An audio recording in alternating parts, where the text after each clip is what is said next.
Usually a trip to the grocery store is just about grabbing milk, eggs, maybe some bread. You walk in with a list. Right, you stick to the aisles you know. Exactly. You stick to the plan and you walk out. You certainly don't expect to face an existential crisis in the floral department, like right next to the checkout lines. Yeah, I mean, it is a highly transactional space. Yeah. The grocery store checkout is built for impulse buys. A candy bar, maybe a magazine. It is definitely not designed to be an arena for deep philosophical reckoning about your own limitations. But then you lock eyes with a little potted plant, and it's sitting there under those harsh, fluorescent lights, looking perfectly symmetrical and green, and suddenly you are completely paralyzed. Because you aren't just looking at a plant anymore. No, not at all. You are staring directly at the ghosts of your past failures. You're standing there, confronted by the tension between what you desperately want and what you know logically your environment will actually allow. Welcome to the deep dive. Today, we are looking at a really fascinating, deeply personal journal entry. It is dated May 17th, 2026, and it's simply titled, Notes on Gardening, Part 897, My Hesitation Over Kalanchoe. Which is such a great title. It really is. But just to set the stage here, we need to marvel at that heading for a second.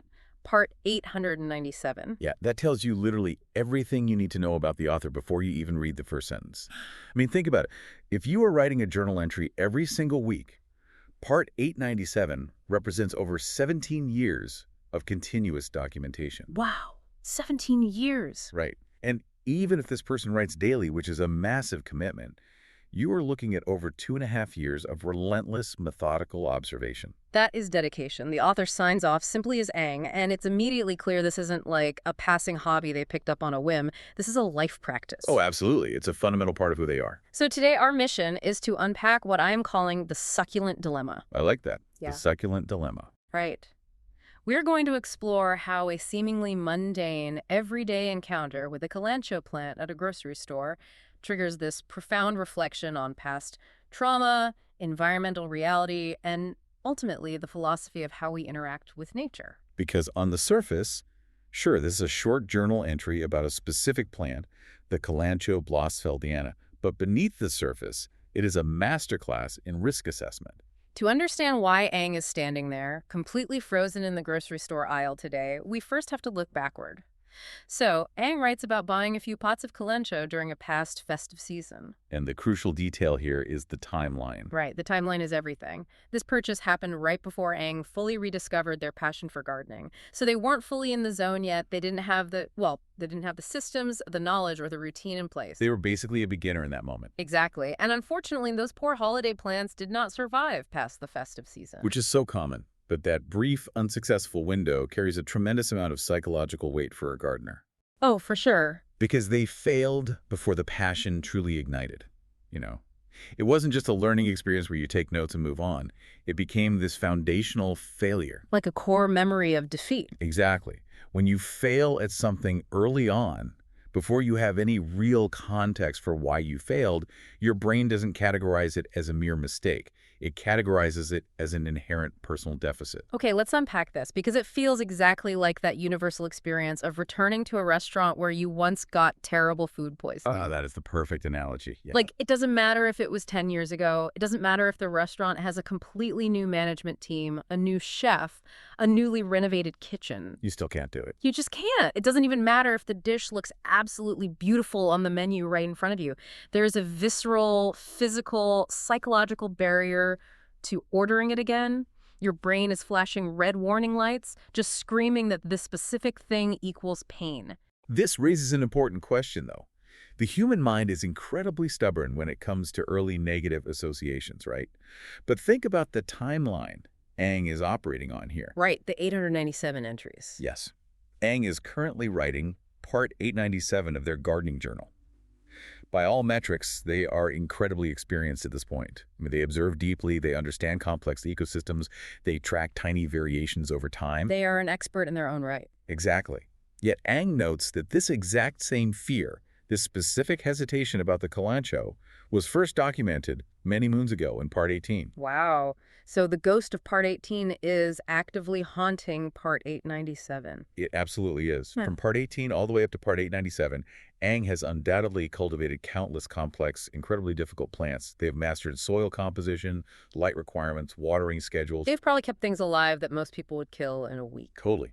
But because that one Kalanchoe died during the festive season, back in the Dark Ages before they truly understood what they were doing, that specific plant remains an insurmountable psychological hurdle. It's like the early failure masquerades as permanent incompetence. Even when we have completely outgrown the person we were when we failed. It's wild to think about how we anchor our capabilities to our worst early mistakes. Like, Aang has accumulated hundreds of entries of success, yet none of it can erase the memory of those dead holiday plants. But to be fair to Aang, we should clarify that this isn't just a purely psychological block. Right, they aren't just being paranoid or, holding on to a petty grudge against a grocery store succulent. No, the journal quickly shifts from that past trauma to the very real, present physical threats that make this specific plant a uniquely terrible match for this specific gardener. Yeah, let's get into the environment. Kalanchoe are succulents, and succulents evolved in a very specific type of climate. Primarily arid environments. We're talking places like Madagascar or South Africa. Their entire biological structure is engineered to solve a single massive problem, which is a lack of water. Which brings us to the core conflict. Aang is gardening in a harsh tropical weather environment. We are talking relentless, heavy monsoons, extreme, suffocating humidity. The exact opposite of an arid desert. Literally the polar opposite. What's fascinating here is that this entirely subverts how novice gardeners usually think about plant care. If you ask someone who is just starting out, what kills a plant, they will almost always say the harsh blazing sun. Oh, for sure. You picture plants drying up and withering away from heat exposure. Right, so the natural instinct is to protect plants from the sun and give them plenty of water. But Aang understands the biology at play here. In the tropics, water is the silent, swift killer for the succulents. Aang specifically notes in the journal that for a succulent, heavy rain is a far bigger threat than the blazing sun. We have to look at the mechanics of how a succulent survives to really understand why that is. A succulent's defining characteristic, those thick, waxy, fleshy leaves, is essentially a biological water tank. The plant uses cellular structures called vacuoles to hoard water so it can survive long, punishing droughts. At the same time, their root systems are relatively shallow but highly efficient. Meaning they grab whatever water they can. Exactly. They are built to rapidly absorb any tiny bit of moisture that happens to touch the soil. So they are essentially just little water hoarding machines. Yes, that is their whole evolutionary purpose. Now, take an organism that is biologically desperate to hoard water and place it in a tropical monsoon environment with relentless pounding downpours. Oh no, it doesn't know when to stop drinking. It doesn't know how to stop. But more critically, the soil becomes completely saturated. Healthy soil is full of tiny air pockets. And here's a detail a lot of people miss: roots actually need to breathe. Wait, really? Roots breathe. They do. They need oxygen from those air pockets in the dirt to perform cellular respiration. So when it pours rain for days on end, water fills every single air pocket in the soil. Meaning the roots are essentially drowning. They literally suffocate. Without oxygen, the root tissue just dies. And once the tissue dies in a wet, warm environment, anaerobic bacteria move in and begin to break down the dead matter. Ugh, that sounds gross. It is. This is what we call root rot. It moves upward from the soil, turning the stem black and mushy. And the worst part is, by the time you actually see the damage on the surface of the plant, the entire underground system has already decayed. Wow. So it's irreversible and devastating. Completely irreversible. And the environmental hostility doesn't just stop at the roots, does it? Aang brings up the ghost of yet another plant to illustrate the point. Yes, a past failure was something called portulaca. Right. Based on that portulaca experience, Aang knows that fleshy, water-rich plants are incredibly susceptible to pests in a humid climate. High humidity combined with a fleshy plant is basically an all-you-can-eat buffet for pests. Think about it. In a dry, arid climate, a thick, waxy, succulent leaf is a fortress. It keeps the water safe. Exactly. It holds moisture in, and the tough exterior keeps insects out. But in a highly humid tropical environment, the plant's natural defense mechanisms are totally compromised. It's like wearing a heavy winter parka in a sauna. Like it's highly specialized survival gear being deployed in the exact wrong environment, and it backfires completely. That's the perfect way to look at it. Because the air is already saturated with moisture, the plant can't effectively transpire. Transpire, meaning it can't sweat. Right. It can't sweat out the excess water. So the cells in those fleshy leaves become bloated and swollen, stretching the cell walls until they are thin and fragile. Oh, I see where this is going. Yeah. That soft, weakened tissue becomes incredibly easy for sap-sucking insects like mealybugs or aphids to just pierce right through. And the humidity also creates the absolute perfect breeding ground for these pests. So let me get this straight. The Kalanchoe is drowning from the bottom up, while simultaneously being eaten alive from the outside in. A total biological nightmare. Okay, but wait. Here's where it gets really interesting to me. If heavy rain is the primary enemy causing the root rot, and the humidity is drawing in the pests, this feels like an easily solvable problem. You would think. Seriously, why not just put an umbrella over it? I mean this literally. If you know the rain is going to drown the plant, why not just bring the little Kalanchoe inside the house? Why not put it under a patio cover or build a small plastic shield over the pot? It seems like the obvious solution, right? Yeah. But that assumes Aang has the physical space and, more importantly, the desire to build a protective bubble. Which they don't. Aang directly addresses this in the journal.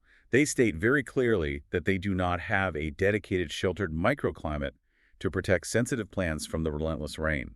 The physical infrastructure simply doesn't exist in their garden. It's not just a lack of a patio roof, though, is it? Reading between the lines, the real barrier here is deeply ideological. Absolutely. Aang writes that their current gardening style is defined by minimal intervention. Minimal intervention. Yes. They consciously choose to let nature take its course. So what does this all mean for the gardener? Well, this is a profound philosophical shift from how traditional gardening is often approached. Historically, a lot of gardening has been about exerting absolute dominance over nature. Oh, like those crazy Victorian hothouses. Exactly, where people spent absolute fortunes building massive heated glass palaces in freezing climates just so they could force a single pineapple to grow. Just to prove they could. Right. It's about creating artificial soils, rigging up complex grow lights, running humidifiers or dehumidifiers. It is the act of forcing a square peg into a round hole, altering the environment entirely to cater to a plant that fundamentally does not belong there. And Aang has completely rejected that paradigm, which I find fascinating because minimal intervention isn't just about being lazy and, like, not wanting to water your plants. Far from it. It's about shifting your role. You go from being an architect who micromanages the environment to an observer who simply curates natural selection. By stepping back, the gardener allows the local climate to dictate terms. The ecosystem itself decides what thrives and what perishes. You know, I have a theory about this minimal intervention ethos. While it is deeply respectful of the local ecosystem, I think it might also be a highly evolved form of self-preservation for the gardener. Oh, that's an interesting take. How so? Well, think about it. If your philosophy is to aggressively control everything, then every time a plant gets a yellow leaf, or a pest appears, or a root rots, it is a personal failure. Right, because you were supposedly in control. Exactly. You think, oh, I didn't calibrate the lights right, I messed up the fertilizer, I failed. But if your rule is to step back and let the environment dictate what survives, you completely remove that personal guilt. You take your ego out of the equation. Yes. A dead plant isn't a reflection of your competence anymore. It's just a natural incompatibility between the organism and the climate. If we connect this to the bigger picture, it completely shifts the burden of success off the gardener's shoulders and places it back onto the ecosystem itself. It protects Aang's peace of mind, allowing them to enjoy the garden without the crushing anxiety of keeping fragile things alive against their will. Which perfectly explains why bringing a Kalanchoe home from the grocery store is so incredibly dangerous. It threatens to ruin the whole system. The tension Aang is feeling right there in the grocery store aisle is profound. On one side, you have the immediate, visceral, aesthetic temptation of this beautiful little succulent sitting by the register. It looks so perfect. It does. But on the other side, you have the rigid, unforgiving reality of their own let nature take its course philosophy. Because if your absolute foundational rule is minimal intervention, then purposefully bringing a desert-leaning succulent into a tropical monsoon zone is a massive contradiction. Exactly. Because the moment you buy that plant, you are actively choosing to invite disaster. Scientifically, that the environment will kill it. So you are instantly forced into a corner. You are. Either you break your own rule and intervene, you start building plastic shields, applying pesticides, moving pots around every time a storm rolls in. Yep. Or you stick to your philosophy and passively watch something you just spent money on slowly melt into mush from root rot. You set yourself up to either violate your deepest gardening principles or watch a plant die a very ugly death. There is literally no winning scenario here. It's an impossible choice between aesthetic desire and philosophical conviction. Which is exactly what makes the end of this journal entry so incredibly human and honestly pretty funny. It really is. Because think about everything we just covered. We have the haunting failure from the festive season years ago. Yep.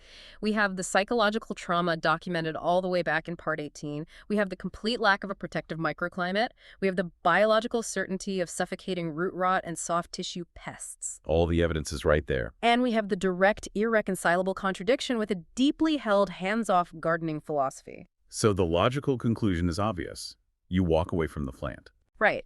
But the temptation remains entirely unbroken. Get this?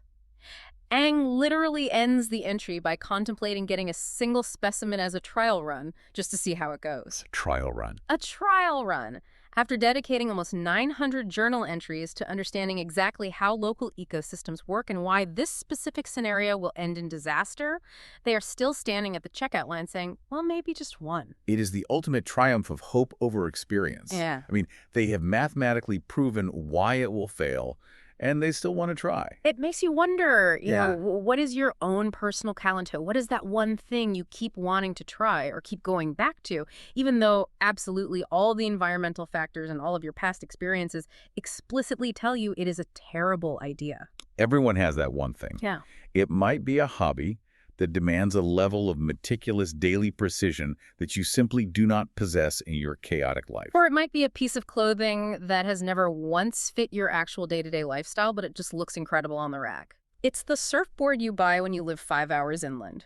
It's the intricate 10-step baking project when you know for a fact you hate following recipes and you hate cleaning the kitchen. We all have that one beautiful, impossible thing we keep trying to force into an incompatible climate. We do, and honestly, there is something wonderful about looking at certain failure, acknowledging all the evidence, and thinking, let's just run a quick trial. It really highlights our deep-seated belief that we can somehow be the exception to the rule. That maybe, just this once, the tropical rain won't cause the roots to rot. That the universe will bend its rules just for us. Right. I think about that a lot.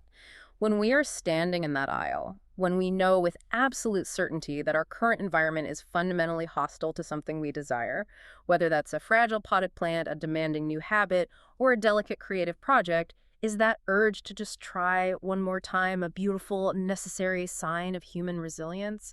Or is it just an exhausting refusal to accept the reality of our own weather? That's the real dilemma. Are we being relentlessly optimistic, or are we just intentionally ignoring the monsoon gathering outside? Next time you're checking out at the grocery store, maybe give that little succulent near the register a closer look. It might just be asking you the exact same question.